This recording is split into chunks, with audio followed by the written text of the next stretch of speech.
It's getting chilly, everybody. No, I couldn't make the video earlier because people were sleeping still. But hey, I was able to make all kinds of video, right? See, we have a message today, everybody. It's very, very, very, very, very important that I needed to share with you guys. So I have prayed, and here it is. Now I'm ready to share. This is a book from Joel, chapter 1, 13 to 15, chapter 2, 1 to 2. Okay? Now it says, "Gird yourselves and weep, O priest. Wail, O ministers of the altar. Come and spend the night in sackcloth, O ministers of my God. The house of your God is deprived of offering and libation. Proclaim a fast, call an assembly, gather the elders, all who dwell in the land, into the house of the Lord your God, and cry to the Lord. Alas, the day, for near is the day of the Lord, and it comes as ruin from the Almighty. Blow the trumpet in Zion, sound the alarm on my holy mountain. Let all who dwell in the land tremble, for the day of the Lord is coming. Yes, it is near, a day of darkness and of gloom, a day of clouds and somberness, like dawn spreading over the mountains, a people numerous and mighty. Their like has not been from of old, nor will it be after them, even to the years of distant generations." The word of the Lord. Thanks be to God.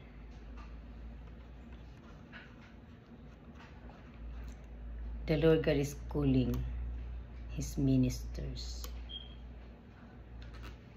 the priest, to make prayers, and make a request to God. Because for some reason, the house of God, it says, the house of your God is deprived of offering and salvation. I mean libation. Offering, everybody, is prayers and praises to God. That's the kind of offering now that the Lord wants us to have.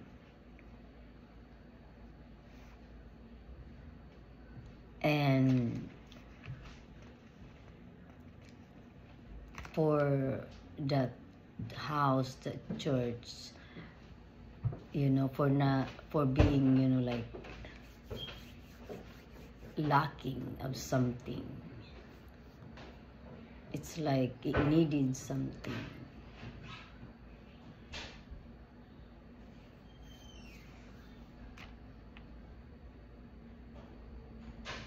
It's like this house must know that there is a cup.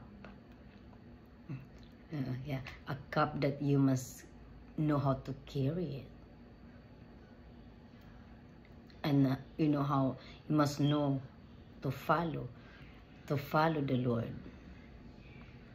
That's basically what it is.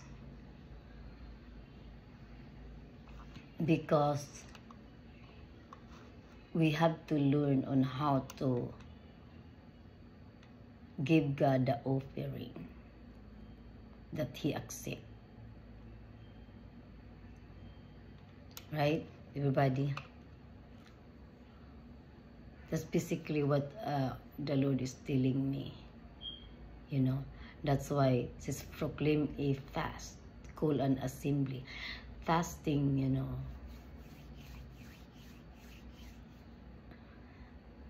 is being empty, you know. Like, you have to be empty. Only, you can only like have the word of God basically that dwells in you.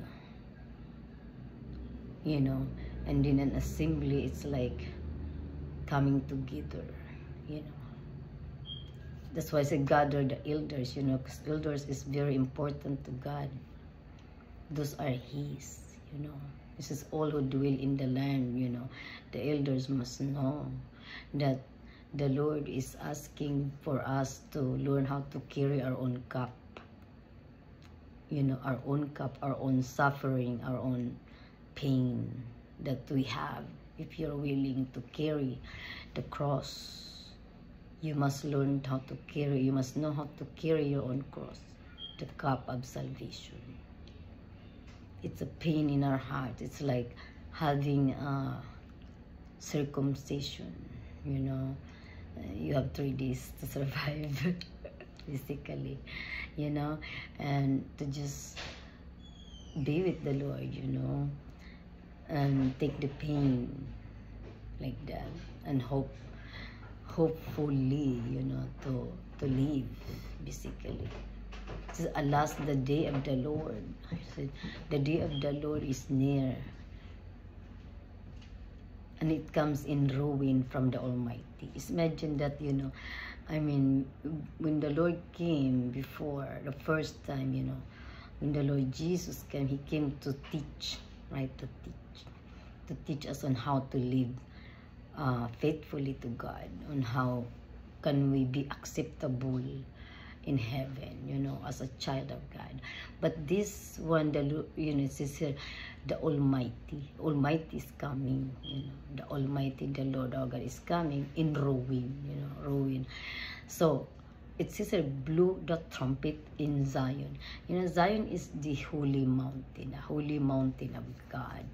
So basically, you know, if Zion is sleeping, Zion need to wake up, basically. Wake up, you know, wake up, Zion, don't be sleeping, you know, you gotta have the people, the children. Sound the alarm on my holy mountain, it says.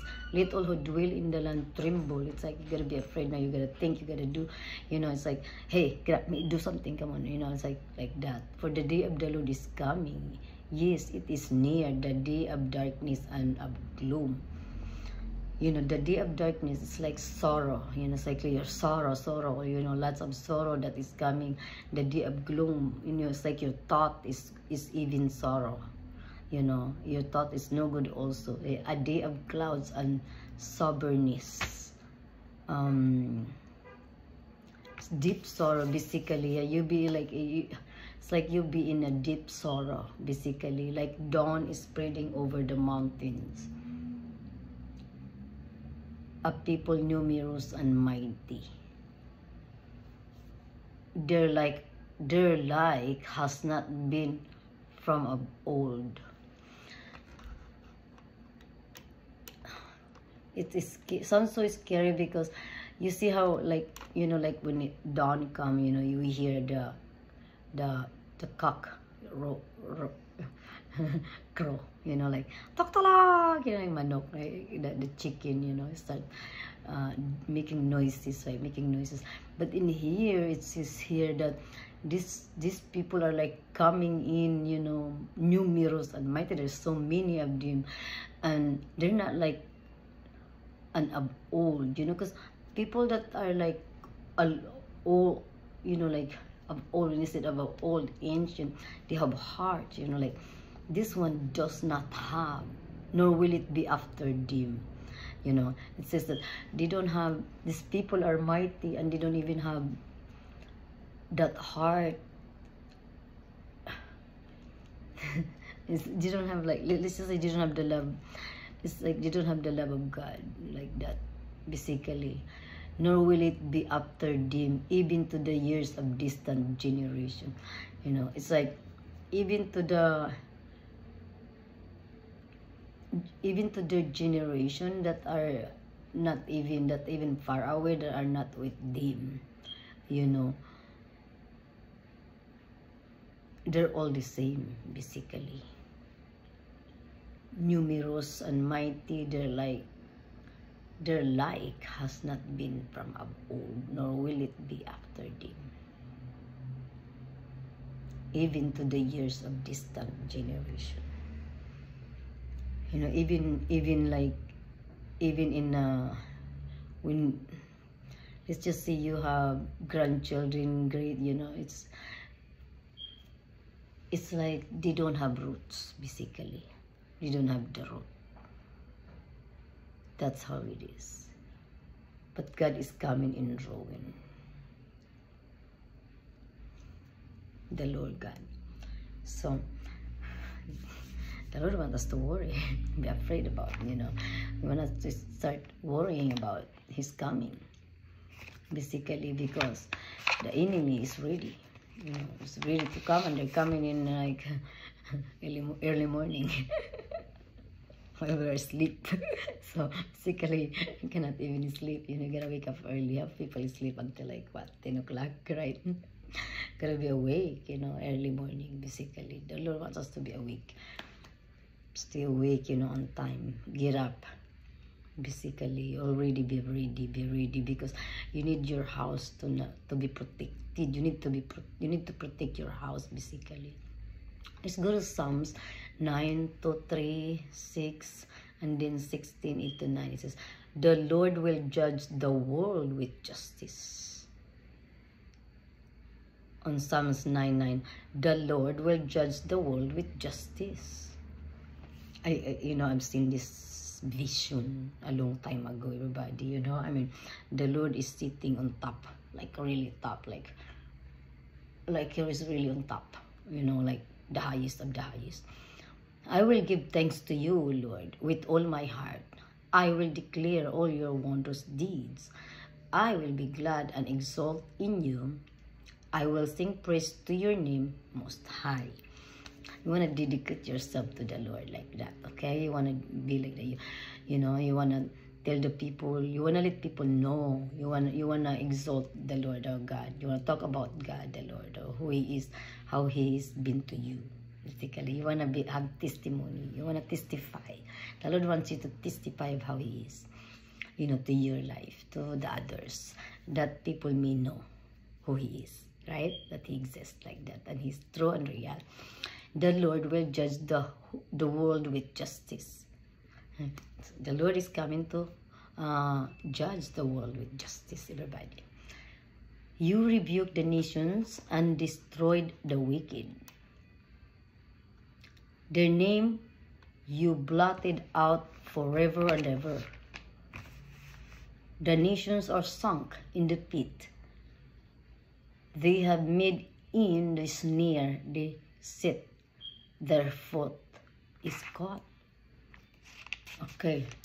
See, the Lord will come to judge the world with justice. So the Lord is coming here to judge, right? To judge. And that's why it's coming here for us ruin. Right here, He rebuked the nations already. You know, the nations, and destroyed the wicked. These are nation of wicked. He destroyed. The Lord says He rebuked with the D. You know, a nation, and destroyed with another D, the wicked. You know, the D again. Their name you blot out forever and ever. The nations are sunk. You know, it's like their name is no good.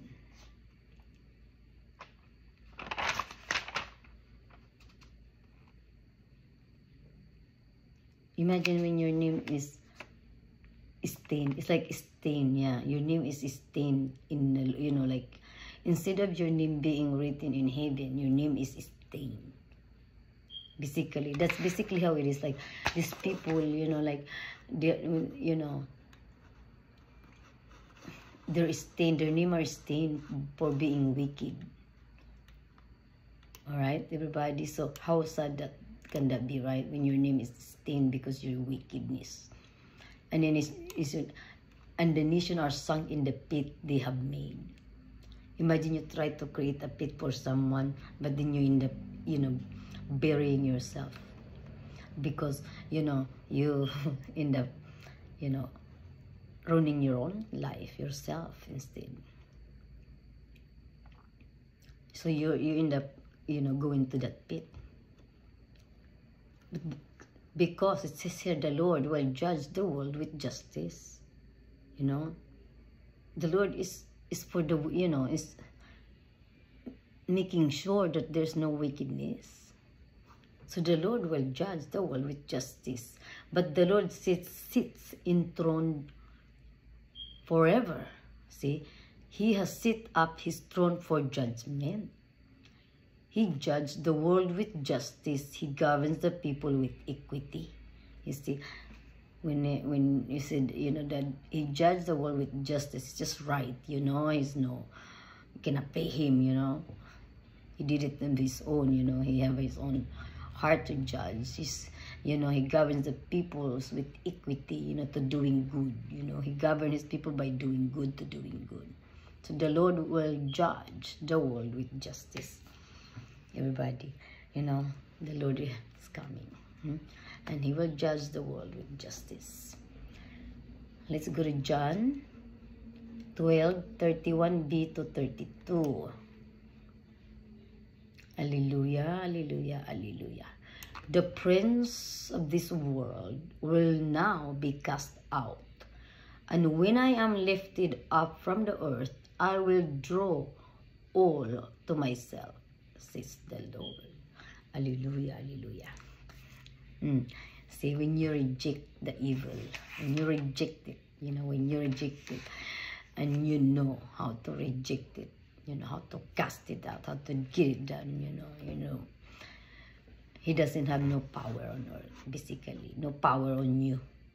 When you know how to reject the devil, the evil ways. You have to know how to reject it.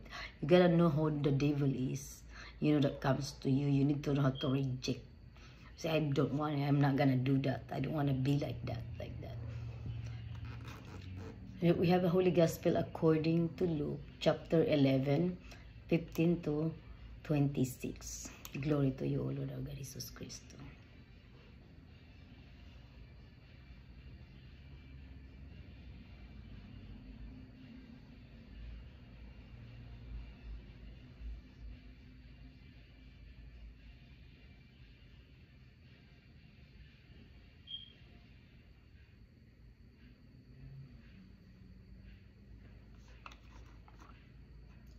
When Jesus had driven out a demon, some of the crowd said, by the power of Beelzebul, the prince of demons, he drives out demons. They're accusing the Lord demon, because he told the demon, get out of here. Oh, the demon, telling the demon to get out, right? I don't like you, get up. Imagine that, you don't like the devil, and then, they're saying you are it. Imagine that, see? So others, to test him, ask him for a sign from heaven. That's how people like, if you are the Son of God, why don't you make it look like an angel? That's what they want to see, right? They want to see something like that. But he knew their thought and said to them, every kingdom divided against itself will be laid waste, and house will fall against house itself, itself. That means that one of your eye like money, one of your eye like the Lord. It's like this hand like to steal, and this one like to give. Which one is it? So the Lord said, if you think that